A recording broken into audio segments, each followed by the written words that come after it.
Excuse me ma'am, please আপনার order. আমার লাগা 1 প্লেট ভাত আর একটা ডাল লই আইয়েন। আর শিওর ম্যাম যে 1 প্লেট ভাত আর ডাল দিলেই হবে? আর কিছু লাগবে না। ঠিক আছে ম্যাডাম, আপনি এখানে বসুন, আপনার খাবারটা নিয়ে আসুন।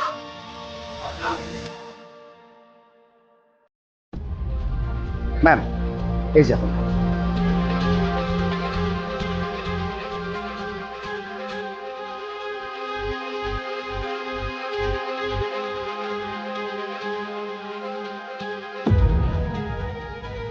আচ্ছা ঠিক আছে, আমি পৌঁছে দিব খাবার। ম্যাম, সামনে টেবিলে 130 টাকা করে দিচ্ছি। আহ, কত কত? জি ম্যাম, 1 প্লেট ভাত আর হচ্ছে একটা ডাল, 130 টাকা।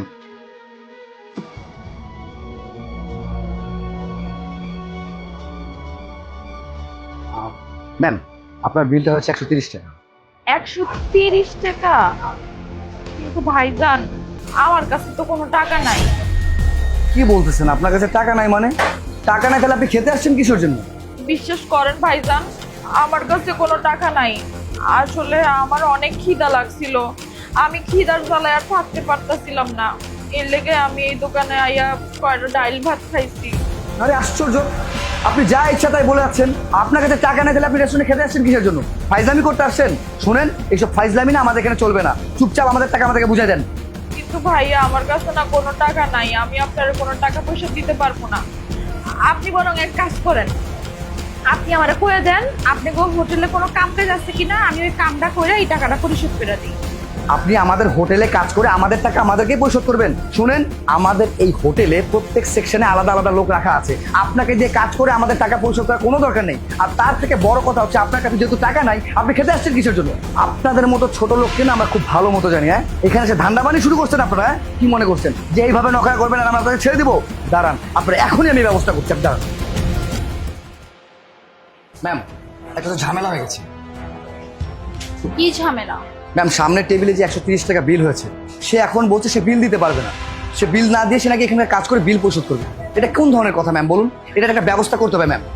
আশ্চর্য তো। হ্যাঁ, এটা কি মগের মূল্য? হ্যাঁ, যে মানুষজন খাবার খাবে আর খেয়ে বলবে টাকা নাই, টাকা দিতে পারবে না।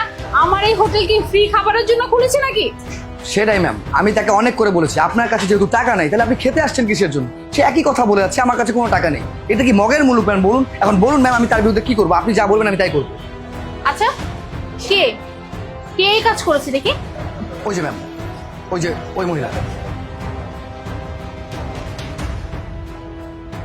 আমার তো নির্ঘাত, আমি শিওর ম্যাম, আমি ড্যাম শিওর যে একটা বাটপার। আর যদি বাটপার না হয় ম্যাম, তাহলে তো খাবার অর্ডার করে টাকা না দিতে চাইতে এমন তো হতো না, তাই না ম্যাম বলুন? ও বাটপার না। ও যদি বাটপার হইতো তাহলে ও এসে না এখানে অনেক খাবার ছিল, সে খাবারগুলো অর্ডার করতো। গরু নিত, মুরগি নিত, তারপর পোলাও নিত, রোস্ট নিত। ও কিন্তু এগুলো নেয় নাই। বরং ও জাস্ট ওর ক্ষুধা নিবারণের জন্য কি করলো, জাস্ট 1 প্লেট ভাত আর ডাল নিল। আর খাওয়ার পরে কিন্তু নিচে থেকে বলে দিল ওর কাছে আসলে বিল দেওয়ার মতো কোনো টাকা নাই। আপনাকে একটা কথা বলি, অনেক বছর আগের কথা, আমিও না এই হোটেলে ঠিক এভাবে আসছিলাম। আমি খাবার খেয়েছিলাম কিন্তু আমার কাছে কোনো টাকা ছিল না। আর যখন আমি মালিককে এই কথা বলি, তখন মালিক আমাকে খুব সুন্দর মতো করে আরো খাবার খেতে দিল। ইভেন এই হোটেলে আমাকে কাজেরও ব্যবস্থা করে দিল। ব্যাস, সেই পর থেকেই হোটেলে আমি কাজ করি। তাই আমি না আসলে বুঝি, মানুষের যখন টাকা না থাকে আর পেটে যখন ক্ষুধা থাকে, কি করবে না করবে এগুলো ভাবে না, জাস্ট কখন খাবে, কিভাবে পেটে ক্ষুধাটা নিবারণ করবে এই চিন্তাই করে। ওই মেয়েটাও না সেম কাজই করেছে। আসলে অনেক ক্ষুধা লাগছিল, তাই ও ভাত আর ডাল খেলো। আর সাথে সাথে বলেও দিল যে ওর কাছে টাকা নেই, আর যদি বেশি সমস্যা তাহলে ও এখানে কাজ করে ও বিলটা চুকিয়ে দিবে। জি ম্যাম, আমি আপনার কথা বুঝতে পেরেছি। আসলেই মানুষ যখন অভাবের মধ্যে থাকে, মানুষ যখন ক্ষুধার্ত থাকে, তখন মানুষ ক্ষুধার জ্বালা সহ্য করতে না পেরে অনেক কিছুই করে থাকে।